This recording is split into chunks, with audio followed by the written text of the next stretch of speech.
এটা এমন একটা দুনিয়া যেখানকার চোরেরা পুরো আস্ত ব্যাংকটাকেই চুরি করে নিয়ে যেত। এই জন্য তখনই সেখানকার পুলিশ এসে রশি ছুঁড়ে মেরে পুরো ব্যাংকটাকেই শক্ত করে বেঁধে ফেলে। এরপর অনেক জোর একটা টান মেরে আবারও আগের জায়গাতে নিয়ে রেখে দেয়।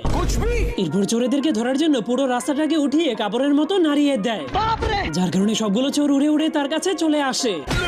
তখনই সে তাদেরকে নাস্তা পানি দিয়ে জেলখানার মধ্যে বন্দি করে দেয়, কারণ এই শহরে গুন্ডাদের উৎপাত এতটাই বেড়ে গিয়েছিল যে সবসময় গোলাগুলি চলতেই থাকতো। এই জন্য সেখানকার সেই গুলিগুলোর জন্য ট্রাফিক আইন তৈরি করা হয়েছিল।